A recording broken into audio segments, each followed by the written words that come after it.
Bonsoir à tous, bienvenue à ce flash d'information. Il s'est tenu ce mercredi le traditionnel conseil des ministres supervisé par le chef de l'État, Alassane Ouattara. Le gouvernement a pris d'importantes décisions. Dans le domaine agricole, le prix plancher Borchamp de la noix de cajou a été fixé à 375 francs CFA le kilogramme. La campagne 2019 démarre le 15 février prochain. L'année dernière, le prix de la noix de cajou était de 500 francs CFA le kilogramme. La Côte d'Ivoire, premier pays producteur mondial de cajou, envisage de transformer 50% de sa récolte à l'horizon 2020 grâce à une industrialisation accrue de la filière. Je vous propose d'écouter le porte-parole du gouvernement, Sidou Touré.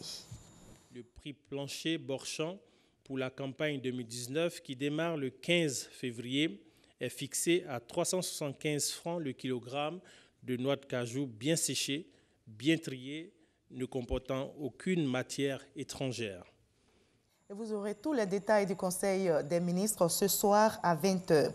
La BAD, la Banque africaine de développement, a fait le bilan de ses activités en Côte d'Ivoire. Sur les 3 dernières années, le portefeuille d'investissement de la BAD en Côte d'Ivoire a augmenté pour atteindre 1,8 milliard de dollars en 2018, soit plus de 670 milliards de francs CFA.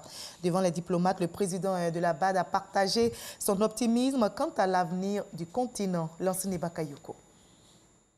Entre 2015 et 2018, le financement de la Banque africaine de développement en faveur de la Côte d'Ivoire est passé de 361 milliards à près de 1034 milliards de francs CFA, une augmentation de 280%. La Banque soutient fermement les efforts du gouvernement dans les domaines du transport urbain et du développement des infrastructures à Abidjan.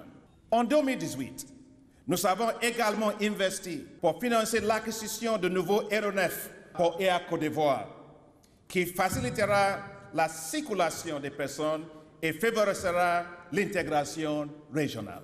La banque fournit également un appui à la Côte d'Ivoire et au Ghana, notamment au niveau de la filière cacao. Cet appui vise à améliorer les performances de la production et surtout à accroître la rentabilité du cacao. Cet appui consiste, entre autres, en un prêt syndiqué à Cocoa Board du Ghana et 2 enveloppes au Ghana et à la Côte d'Ivoire pour soutenir les réformes institutionnelles et la gouvernance dans les commercialisations du cacao.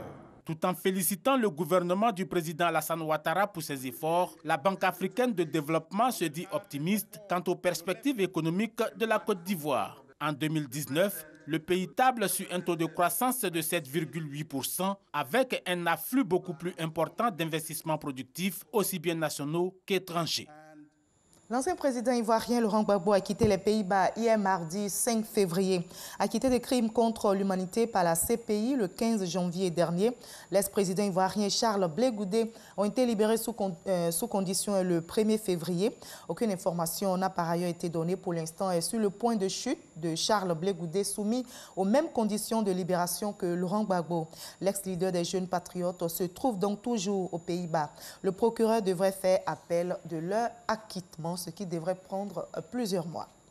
Réunis mardi à Ouagadougou, Burkina Faso, les chefs d'État du G5 Sahel indiquent que la force multinationale fait face à de gros soucis de recouvrement des finances promis par ses partenaires. Les partenaires internationaux de la force conjointe du G5 Sahel TAD a honoré leur promesse de contribuer au financement de la force. À Ouagadougou, donc, les chefs d'État des pays composant le G5, à savoir le Burkina Faso, le Mali, la Mauritanie, le Niger et le Tchad, ont annoncé avoir tant bien que mal lancer les opérations de la force à fonds propres en attendant l'aide des partenaires.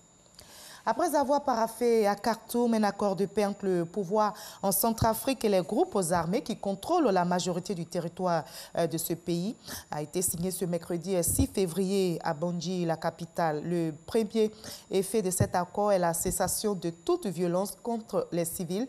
L'annonce a été faite par le président centrafricain Faustin Archange Touadéra lors de la signature d'un accord de paix avec 14 groupes armés qui contrôlent la majorité du territoire national. On va se retrouver à 20 h pour la grande édition. Mais juste après ce Flash Info, suivez l'info régionale pour avoir toutes les nouvelles de nos régions ici en Côte d'Ivoire. À tout à l'heure.